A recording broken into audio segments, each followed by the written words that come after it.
자, 오늘 이 페이퍼를 한번 봐보실까요? 그래서 저는 항상 글을 쓰면서 앞에 목차를 놔둡니다. 그래서 목차를 쓴 이유는 뭐냐면 목차를 봐야 돼요. 그래야 전체적인 그 논문의 흐름을 잡고 가야 되거든요. 그래서 이제 영성에 관한 철학적 신학적 의미라는 부제를 달았어요. 영성이란 그 개념이 뭔가라는 것, 그러기 위해서는 철학적 베이스를 좀 찾아보고, 그리고 신학적으로는 어떻게 쓰이는가를 살펴볼 겁니다. 그래서 그걸 먼저 이제 다루기 위해서 서론격으로 지성에서 영성으로라고 이렇게 제목을 잡았습니다. 여러분들이 알다시피 지성이라는 것은 이성을 지성이라고 하잖아요. 그러니까 넓은 의미로 만나면, 철학적으로 말한다면 모더니즘에서 포스트 모더니즘으로 이렇게 되는 거예요, 제목이. 그러니까 모더니즘이라는 것은 근대 이성주의의 출발이잖아요. 신중심주의 사회에서 계몽을 강조하면서, 계몽의 이성을 강조하면서 생각하는 인간의 사유방식을 주장한 사람이 최초로 데카르트라는 사람이에요. 근대의 데카르트. 데카르트의 이성주의가 출발이죠. 사유하는 주관으로서 나. 그러니까 데카르트가 생각하는 나에 이르는 것의 방법이 이제 방법적 해이라고, 철학적으로는. 내가 지각하고 있는 것이 과연 확실한가? 예를 들자면 우리 이거 보면 하얗잖아요. 이게 정말 하얘요? 이게 빨간 불빛에 가면 빨갛게 보여요. 이게 지각의 확실성은 우리가 명증적으로 증명할 수 없다는 거예요. 그래서 지각으로 하는 확실성을 의심해요. 그리고 1 더하기 1은 2잖아요. 보편적 진리도 이제 의심하는 거예요. 근데 의심할 수 없는 것은 뭐냐면 내가 지금 생각하고 있다는 거, 의심하고 있다는 그 자체만큼은 의심할 수 없다라고 여기서 철학이 출발하는 거예요. 이것이 이제 우리가 유명한 I think therefore I am. 나는 생각한다, 고로 나는 존재한다. 라틴어로 말하면 제가 써놨죠. 코기토 에르고 숨이라는 거예요. 코기토, 생각하는 나에서 출발은.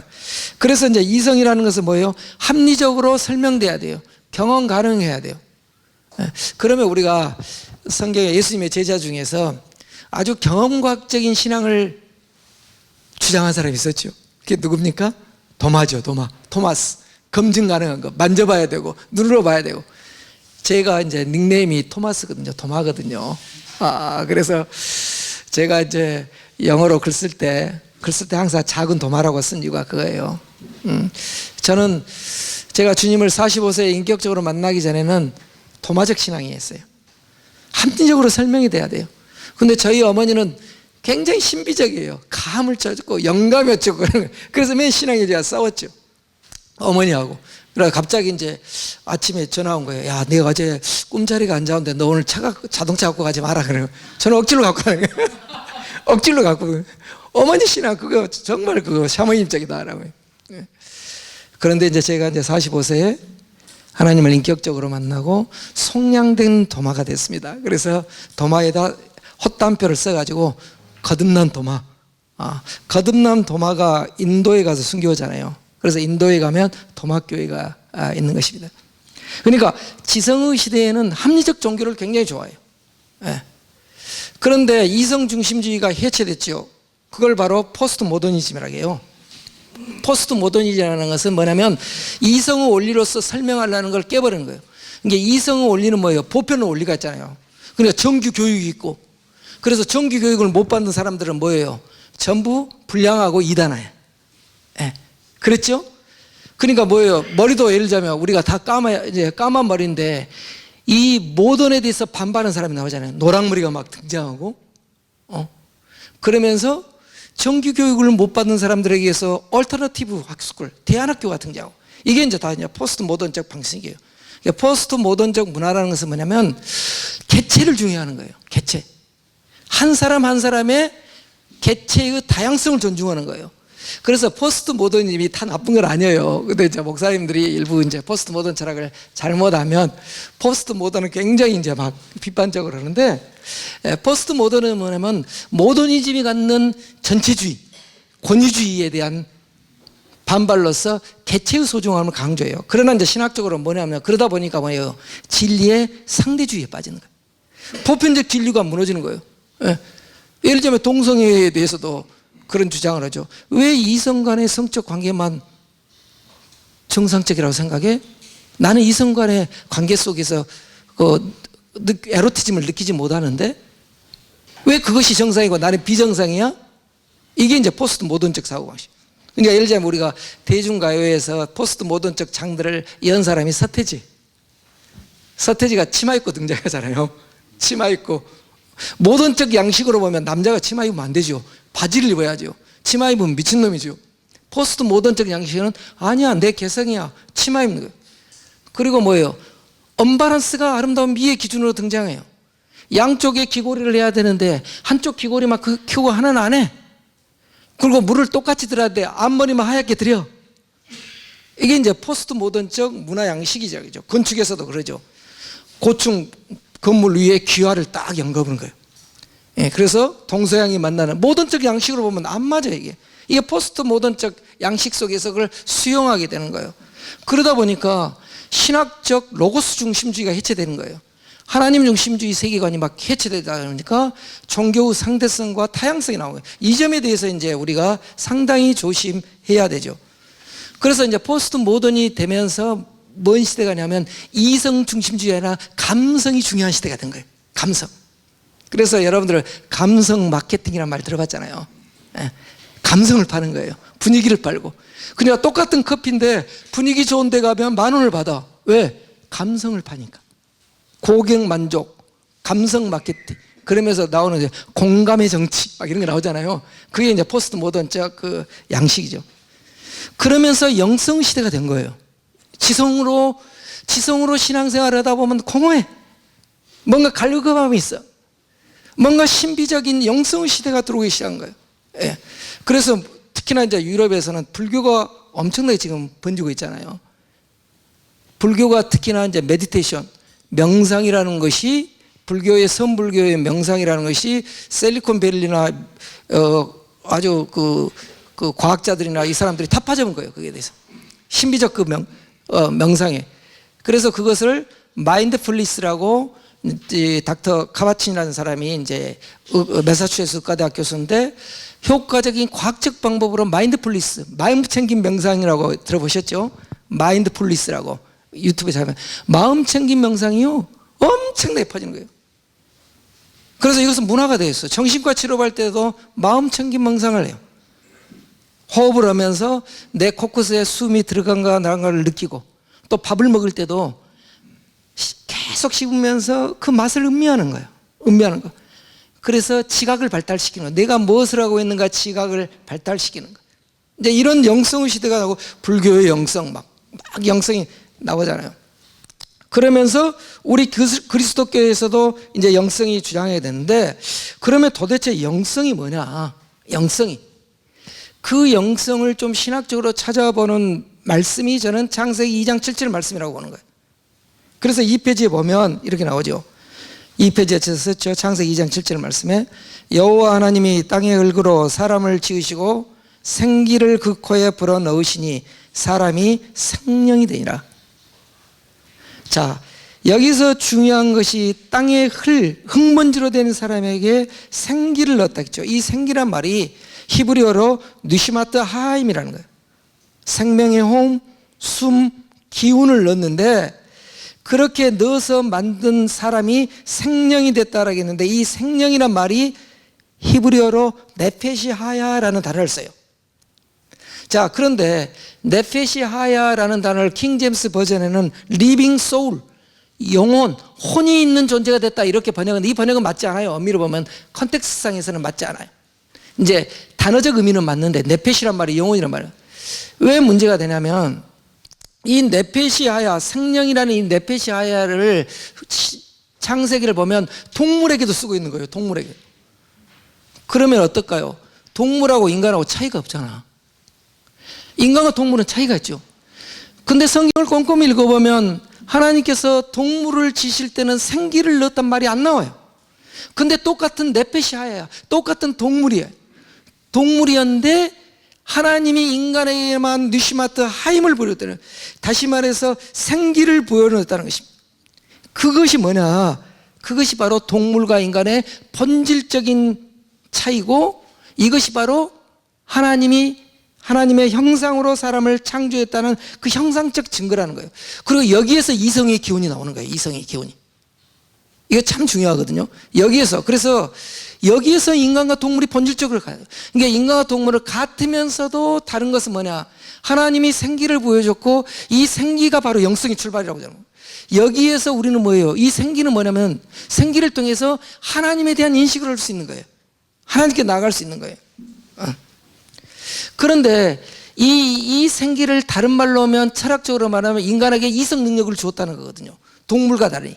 그래서 인간에 대한 개념 규정을 어떻게 합니까? 인간은 이성적 동물이다 이렇게 하잖아요. 똑같은 동물인데 이성이 들어서 종의 차이를 구분한다는 거죠. 그 이성의 기원이 뭐냐? 철학자들이 증명할 수 있어요? 없어요? 없어요. 데카르트는 이 이성이 생득관념, 본유관념으로 태어나서부터 주어졌다라고 해요. 달리 설명하지는 못해요. 유물론자들은 어떻게 진화할까요? 진화의 산물이라고 보는 거예요. 진화론. 유물 진화론자들은 진화되면서 인간이 동물과 달리 사유하는 기능이 생겨났다고 보는 거예요. 그러면 인간과 동물의 정도상의 차이지 결국에 인간과 동물의 본질적 차이는 아니잖아요. IQ 좀 높은 사람, 낮은 사람은 동물하고 같게. 그래서 결국에 인간의 존엄성 근거는 하나님이 주신 이마고 데이 형상의 문제와 이 생기의 문제가 아니고는 철학적으로도 설명할 수 없어요. 그러니까 데카르트는 인간은 이성적 동물이라고 하는데 그 기원의 문제를 설명하지 못하고 본유관념이다, 태어나서부터 주어졌다, 이렇게 끝나는 거예요. 유물론자들은 이제 뭐 진화의 산물, 유물 진화적 산물로 주장하지만 그것도 말이 안 되죠. 이제 되지 않죠. 그래서 하나님께서 아담에게 처음 줬던 그 생기가 순수 정신이라는 것입니다. 결국 영성은 그 순수한 정신을 회복시키는 거예요. 그래서 제가 이제 아침마다 새벽에 일어나서 불교에서 하도 호흡법을 해서 우리도 한번 생기로 한번 호흡 한번 해봐야 되겠다 나도. 그러면서 제가 이제 새벽에 일어나면 하나님의 생기로 호흡을 좀 해봤어요. 그래서 하나님의 하면서 호흡을 딱 들어 마시고 한참 기다렸다 하고 생기로 하면서 숨을 뱉는 거예요. 하나님의, 그러면서 아래까지 호흡을 내는 거예요. 한참 있다가 뱉으면서 생기로, 그러면서 의식적으로 하나님의 생기로 한번 호흡해야 되겠다, 그러면 내가 생명된 존재가 되겠다, 그 생각을 가지고 하는데 효과가 있어요. 효과가 있어요. 불교에는 그냥 지우면서 명상을 하는데 우리는 하나님을 묵상하면서 그 호흡을 하니까 저는 그게 영성의 근원이라고 보는데, 영성 철학자들이 한국에 있는 유해론 교수나 최승기 선생님이나 전부 영성실학 교수들이 대표적으로 영성의 개념을 설명하면서 쓴 것이 산드라 슈나이더였어요. 이 사람이거든요. 그것을 제가 3페이지에 썼거든요. 이 사람이 영성을 정의한 개념이 이렇게 나와요. 3페이지 중간 보면 이렇게 나오잖아요. 슈나이더스는 영성을 사람이 인지하고 있는 궁극적 가치를 향하여 자신을 초월하여 자신의 삶을 통합하려고 할 때의 경험이다라고 해요. 이게 영어를 번역해 놓은 거예요. 자, 이것을 제가 쉽게 설명을 해줄게요. 너무 번역이 어려워서 제가 이제 두 가지로, 두 단계로 영성을 설명해 봐요. 이건 제가 이제 쓴 거예요. 다시 말해서 영성에 도달하는 것은 가장 중요한 게 첫 번째 자기 초월이에요. 자기 초월. 자기를 초월해서 궁극적 가치라고 간다는 것은 뭐냐면 순수 의식으로 하나님이 원래 줬던 근원적인 의식, 거룩한 의식으로 돌아가는 거예요. 그러기 위해서는 뭐예요? 자기를 초월해야 돼요. 우리 기독교적으로는 자기 부인이라는 것을 볼 수가 있죠. 자기를 초월해서 때묻지 않는 정신으로 돌아가는 거예요. 그것을 이제 어려운 말로 철학적으로는 초월론적 환원이라고 그러고, 철학의 이제 현상학에서도 이런 이야기를 해요. 그래서 이것은 제가 간단하게 얘기했었는데, 순수식 그러잖아요. 우리가 이미 우리의 정신은 때묻었잖아요. 어떤 선입견을 갈고 살잖아요. 그런 선입견을 지우고 순수한 의식으로 돌아가야 돼요. 자기를 초월해서. 자, 그리고 뭐냐면 그 순수한 의식 속에서 우리가 하나님이 준 깨끗한 의식 속에서 일상을 살아가는 거예요. 이것이 바로 영성이에요. 우리의 생각의 근원으로, 하나님이 주신 생각의 근원으로 돌아가서 그 생각으로 일상을 살아가는 것. 그래서 이제 이것을 제가 둘째라고 써졌죠. 이것을 쉽게 그리스도적 용어로 설명하면 자기 부인을 통해서 내주하시는, 내 안에 계시는 보혜사 성령을 만나고 성령과 교제하며 동행하는 것이다 라는 것이고, 이제 쉽게 우리의 기독교적 용어로 이렇게 정의할 수 있다라는 것이죠. 그러잖아요. 예수님께서 보혜사 성령을 우리에게 주셨잖아요. 그래서 내 안에 계시잖아요. 그분과 소통하는 것이죠. 자, 그러면 이것이 그래서 영성은 뭐냐면 성령의 인도함을 받는 것이죠. 그리고 말씀도 성령이니까 말씀의 인도함을 받는 것이 영성의 삶이에요. 자, 그러면 바울이 어떻게 영성에 대해서 설명하고 있느냐, 그 내용이 이제 영성은 결국 몸하고 관계되거든요. 우리의 몸하고 분리된 것이 아니잖아요. 신체하고. 제가 이것을 고린도전서를 깊이 보면서 이걸 깨달았어요. 제가 지금 고린도전서를 순서 설교를 계속 하고 있거든요. 한 1년 가까이를 하면서 계속 하나도 빼져놓고, 그러면서 여기에 굉장히 중요한 기독교적 영성이 있는데 영혼육에 대해서 좀 제대로 알아야 되겠다라는 생각을 한 거예요. 몸과 어떻게 이것이 관계 방식이 있느냐. 그래서 이제 사도 바울은 우리의 몸을 이제 소위 세 개로 분류하잖아요. 우리가 육신이라고 그러죠. 육신, 플래시라는 거. 그 다음에 혼, 소울이라는 거. 그리고 또 뭐예요? 스피릿, 영이라는 거. 이 전체를 뭐예요? 바디라고 해요. 바디. 이 전체를 헬라어로 말하면 소마라고 하는 거예요. 그러니까 육신하고 몸하고는 같은 거 아니에요. 근데 이제 그걸 착각하면 안 돼요. 근데 이제 대부분 착각하신 분들이 육신이 몸이다라고 생각하면 돼요. 육신은 플래시고 몸은 바디예요. 그러니까 몸은 성령이 거하는 곳이, 육신은 성령이 거하는 곳이 아니에요. 이걸 구분하지 못하면 이게 바울 신학과 복음을 제대로 이해하기 힘들어요. 예. 알겠죠? 그래서 이제 그런데 우리는 일상적으로 뭐예요? 영과 혼을 묶어서 우리의 전통은 영혼이라는 개념을 써버려요. 그러니까 영혼이라는 개념이 쓰일 때 이것이 혼만 의미하는가, 아니면 영까지 포함한 영혼을 의미하는 것을, 이걸 컨텍스트 맥락 속에서 파악하지 않으면 제대로 이걸 읽어내지 못해요. 저는 이제 이걸 제가 전공이기 때문에 잘 알죠. 이 개념들을. 그래, 개념이 굉장히 중요한 거예요. 그래서 우리가 심신이혼론이다 이런 이야기를 하거든요. 육체와 정신이 독립적이다는 거예요. 심신이혼론자는 사람. 이제 데카르트라는 이런 사람들이 좋아하죠. 어떤 심신이론론이다라는 것은 뭐냐면 정신은 물질의 산물이다, 혹은 물질은 정신의 산물이다 라고 주장하는 사람이 이론론자라고 하죠. 심신 하나다라고. 그러면 기독교는 뭐냐? 기독교는 심신이혼론적 측면을 취하면서도 몸이라는 것을 통해서 또 하나를 이야기하고 있는 거예요. 그걸 잘 알아야 됩니다. 그러니까 이제 이걸 잘못하면 영지주의에 대해서도 막 잘못 오해하고, 영지주의가 나쁜 점도 있어요. 그러나 영지주의는 좋은 점도 있어요. 그래서 이제 제가 가끔 그게 답답하더라고요. 이걸 좀 정확히 좀 알아야 되는데, 이걸 모르니까 영지주의는 다 나쁜 걸로. 물론 영지주의가 너무 그노시스, 하나님에 대한 관상적 지식을 중요하다 보니까 육체를 막 가연설이 나와버리니까 이걸 잡으려고 요한이 계속 지금 막 주장한 거예요. 사도 요한이 그걸 잡으려고 성경에서 계속 요한복음이나 요한 1, 2서에서 그걸 강조하고 있거든요. 그래서 이제 자, 이걸 한번 봐봅시다. 육신에 속한 자라는 말을 바울은 써요. 이것을 헬라어로 말하면 사르키코스란 말이에요. 이게 육체가 사르크스란 말이거든요. 사르크스, 플래시. 이것을 이제 육체에 속한 자는 사르키코스, 형용사를 명사형해서 이렇게 써요. 그래서 바울이 이제 로마서 8장 5절에 보면 이런 이야기예요. 육신을 따르는 자는 육신의 일을, 영을 따르는 자는 영의 일을 생각하나니 라는 것이죠.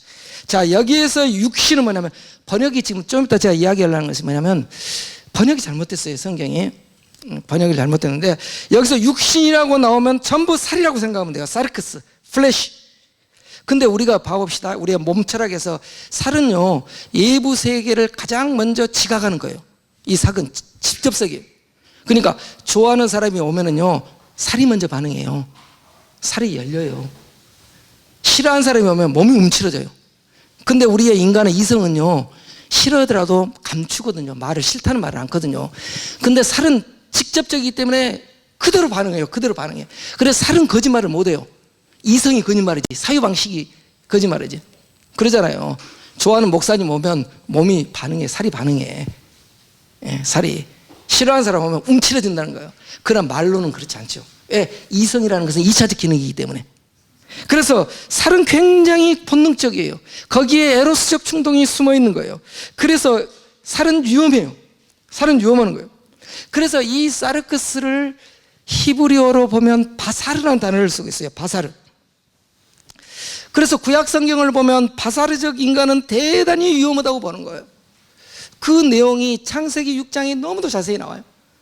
하나님께서 홍수 심판을 결정하게 된 것이 뭐냐면 창세기 6장 3절에 보면 나의 영이 영원히 사람과 함께하지 아니하나니 이는 그들이 육신이 됨이라라고. 이 육신이란 말이 바사르라는 거예요. 바사르. 이 히브리어의 바사르라는 것은 성기라는 의미도 있지만 고깃덩어리 인간이에요. 하나님의 영이 사라진 본능의 인간, 충동적인 인간이에요. 본능적인 인간. 그렇기 때문에 창세기 6장 5절에 보면 그 사르크스, 바사르적 인간의 사람이 마음으로 생각하는 모든 계획은 항상 악했다는. 그래서 또 창세기 6장 12절에 보면 하나님 보시기에 땅에 있는 모든 혈육 있는 자의 행위가 부패했다. 이 혈육 있는 자도 바살이에요. 똑같아. 근데 번역만 지금 달라놓은 거예요. 그러니까 고깃덩어리가 되었다는 거예요. 인간이 고깃덩어리, 완전히 살덩어리. 하나님의 영이 살아버리면 그러잖아요. 하나님의 영이 사라지면 짐승이잖아요. 교회는 다니는데 바사르 같은 교인이 있을 수 있어요. 응? 하나님의 영이 짐승 같은 교인이 있을 수 있다는 것입니다. 바울이 그 이야기를 하잖아요. 제가 이야기한 거야. 너는 여전히 너희는 육신에 속하는 자로다, 그 이야기를 하거든요. 고린도전서를 읽어보면 기가 막혀요. 바울이 성질 나가지고 그 이야기예요. 너희들 짐승이다라는 소리하고 똑같대. 은사는 받았지만. 자, 그러면서 하나님께서 너무 인간이 살의 존재, 고깃덩어리의 존재가 돼버리니까 너무 하나님께 한탄하면서 물로 심판을 하면서 다시 언약을 새기잖아요. 그 언약이 뭐예요? 또 살에다 언약을 맺게요. 살. 그게 뭐예요? 할례 언약입니다. 할례 언약. 그래서 창세기 17장 13절에서 보면 이렇게 13절 14절에 보면 이게 정말 저는 중요하다고 보면 하나님께 이렇게 이야기해요. 너희 집에서 난 자든지 너희 돈으로 산 자든지 할례를 받아야 하리니 이는 내 언약이 너희 살에 있어 영원한 언약이 되라. 너희 살에, 이게 바살이에요. 히브리 언어를 보면 똑같은데 지금 번역이 다른 거예요.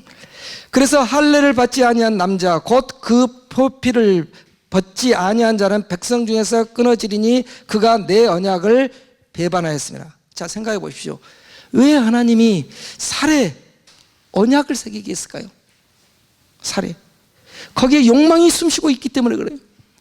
욕망이 이끌린 대로 살지 말라는 것입니다. 그래서 욕망의 중심인 성기에 어떻게 보면 그 살에 언약을 새기면서 이제 말씀의 인도함을 받는 사람이 되라는 것입니다. 말씀의 인도함을. 언약을 새긴다는 것은 뭐예요? 이제 욕망의 이끌림에 가지 말고 말씀의 인도함을 받으라는 거예요. 왜 그랬습니까? 육신의 생각은 사망이요 영의 생각은 생명과 평안이기 때문에. 자, 그러면 신약교회에서는 어쩌나?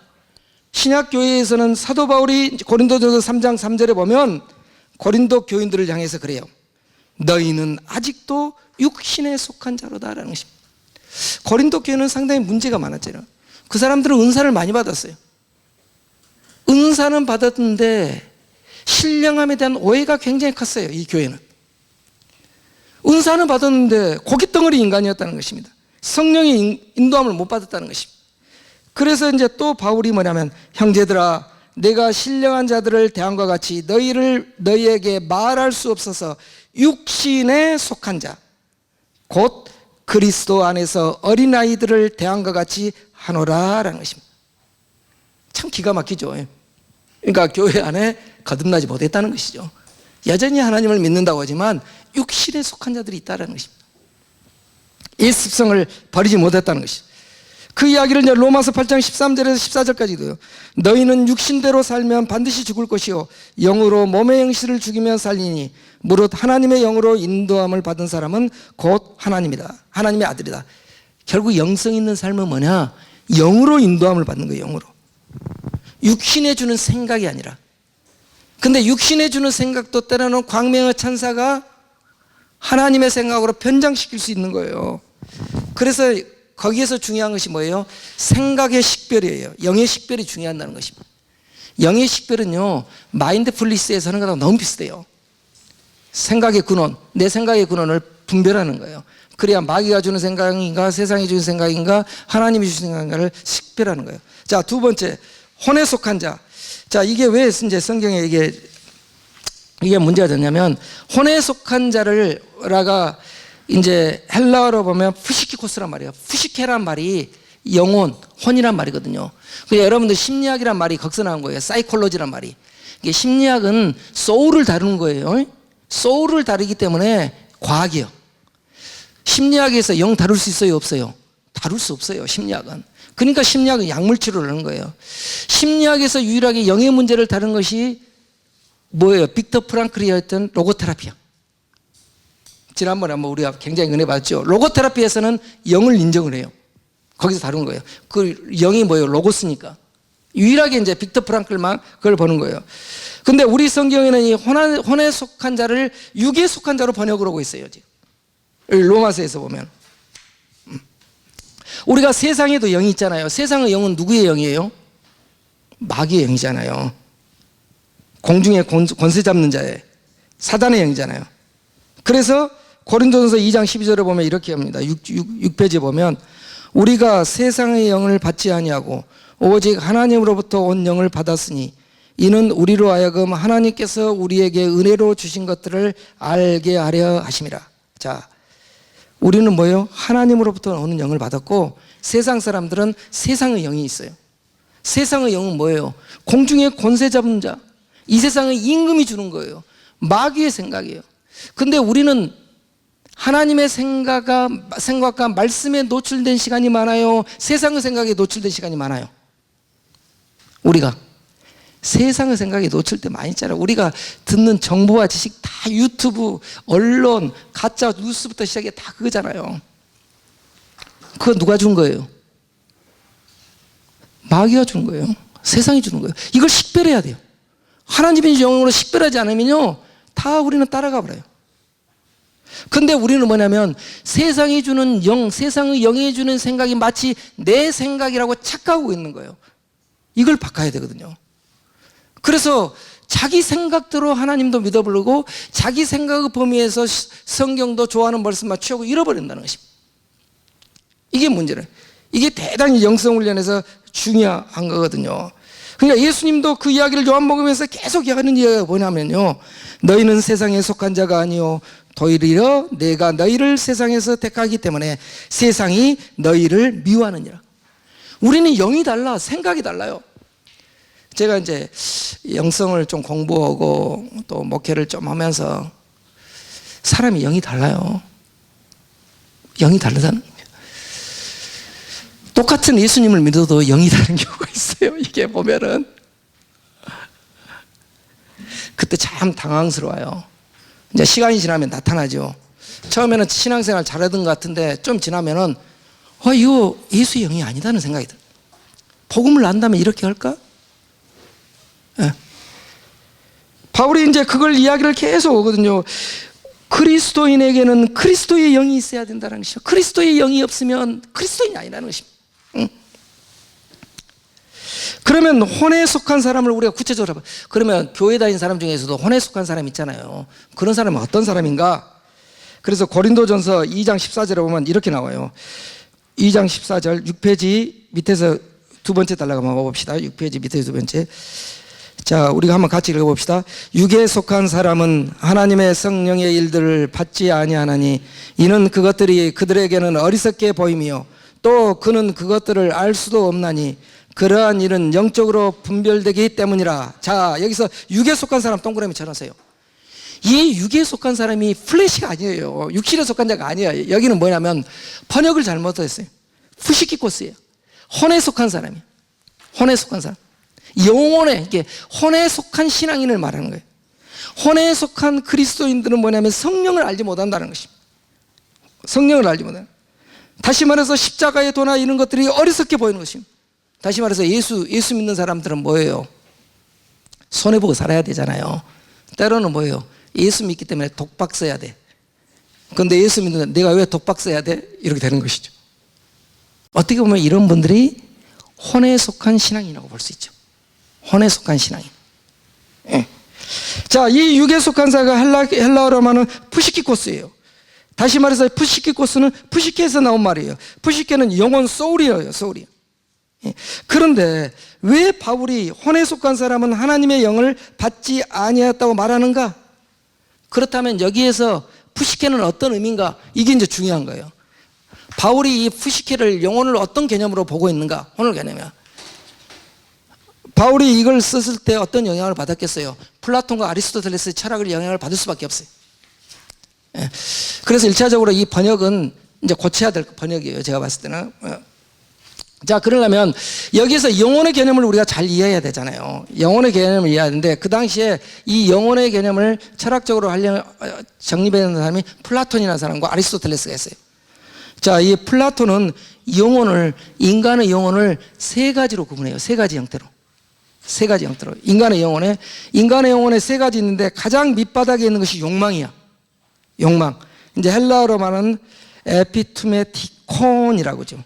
욕망. 그 다음에 그 위에 있는 것이 뭐냐면 기계.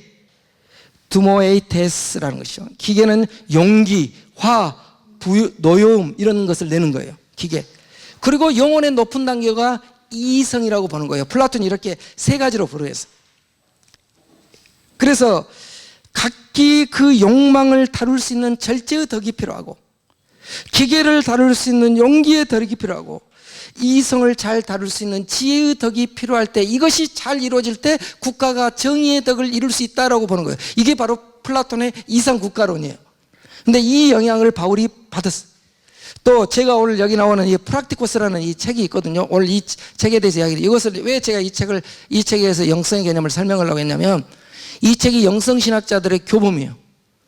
교범이고, 지난번에 이강학 교수가 트리니티 대학 이 책을 권했어요. 그래서 여기 왔던 초대 그 신영숙 교수란 분이 다일교회에 다니는데, 다일교회 독서 모임이 있더라고요. 독서 모임, 장로님들하고 이렇게 독서 모임인데, 거기에서 이제 꽤 수준 높은 독서를 하더라고요. 그러면서 이 책을 갖고 온 거예요. 이제 이강학 교수가 이걸 리딩을 못 하는 거예요. 읽지는 못하는 거예요. 그래서 제가 이걸 좀 이제 설명을 해주면서 좀 풀이를 써놨어요. 이게 굉장히 좋은 책인데, 영성에 대해서. 이 에바글리우스라는 사람은 베네딕트 수도원이 이루기 전에 독수자예요. 은수자예요. 원래는 수도원이 은수자로 시작되잖아요. 이분이 쓰는 마음관리, 영혼관리, 그러니까 영성생활은 마음관리예요. 영혼관리예요. 영성생활은. 이 영성생활의 영혼관리의 영혼의 개념은 플라톤이야. 딱 보니까 플라톤 개념을 가지고 이걸 써놨더라고요. 제가 보니까요. 그래서 지금 바울도 플라톤과 아리스토텔레스의 영혼의 개념에 영향을 받아서 영혼의 이성 기능을 따로 분리시켜 버리고, 이 영혼을 더러운 기능으로, 욕망에 가까운, 살에 가까운 것으로 바울은 봐버린 거예요. 그래서 영혼만 갖고는 안 된다. 소위 말해서 푸시케만 갖고는 하나님의 영적인 신비스러움을 깨닫지 못한다라고 봐버린 거예요. 그 영향 속에서 저는 그렇게 봐요. 자, 그렇다면 그러나 이제 플라톤은 뭐냐면 그 영혼이 원래는 이데아의 세계에 있다. 영혼 속에 있는 이성이라는 게 있잖아요. 이 이성은 하나님의 나라, 우리로 말하면 저 천상의계에 있었는데, 이것이 레테의 강, 망각의 강을 넘어서 육체와 결합되면서 욕정과 기계가 생겨나 버렸다. 그래서 우리가 빨리 이 육신에서 벗어나서 이 영혼이 이데아의 세계로 갔을 때 완전한 자유를 느낄 수 있다는 것이 플라톤의 영혼론이요. 이분법적이에요. 이분법적. 근데 이것에 대해서 부정한 사람이 아리스토텔레스예요. 아리스토텔레스는 뭐냐면 영혼의 불면설이라는 것은 언급하지 않아요. 플라톤은 영혼의 불면설을 주장해. 아리스토텔레스는 영혼의 불면설은 언급하지 않아요. 영혼은 육체를 통해서만 작동하는 것이지 어떻게 영혼이 독립적일 수 없다라고 그래요. 아리스토텔레스가. 그러면서 아리스토텔레스는 영혼의 개념을 생명의 원리로 보는 거예요. 그래서 식물에도 영혼이 있다고 보는 거예요. 그러니까 식물이 광합성 작용을 하잖아요. 또 굴치성 식물이 있고 굴수성 식물이 있잖아요. 그 움직이는 원리는, 생명 원리는 영혼이 있기 때문에, 소울, 푸시키가 있기 때문에 가능하다고 하는 거예요. 그리고 동물에도 영혼이 있어요. 동물이 어떻습니까? 감각이 있잖아요. 저희 고양이가 막 잠만 보면 밥줄 알고, 때 되면 아침 7시만 되면 문 앞에서 밥줄 하게요. 다시 말해서 이 동물에도 영혼이 있는 거예요. 인간에게도 영혼이 있어. 그러나 인간의 영혼은 보다 고차원적 영혼이 있어요. 인간의 영혼에서는 이 동물과 식물이 갖는 이 기능이 다 있지만 그것과 구분된 이성의 추리적 사유 능력이 있는 거예요. 이게 이제 본질적인 차이예요. 그래서 이제 영혼의 개념이 어떤 맥락 속에 쓰는 것을 잘 봐야만이 실은 이제 정확히 이제 이해를 할 수 있어요. 자, 그런데 동물의 영혼과 달리 인간의 영혼의 차이가 뭐라겠어요? 추리 능력. 우리는 추리 능력 있잖아요. 그리고 뭐예요? 인간의 이성은 뭐예요? 와, 하나님이 있는가? 고독 그 자체가 뭔가? 자유가 무엇인가? 이런 생각은 인간만 쓰죠. 동물은 못해요. 이 동물의 영혼기는. 그렇기 때문에 인간의 영혼이 왜 이런 생각을 할 수 있는가? 저는 하나님이 주셨기 때문에, 하나님이 우리를 창조하면서 생기를 보여내줬기 때문에 그 하나님에 대한 영혼성에 대한 그 인식이 우리 속에 남아있는 거예요. 그것이 바로 뭐예요? 하나님과 일치할 수 있는 그 흔적이 우리 영혼 속에, 소위 영혼 말고 영 속에 있는 거예요.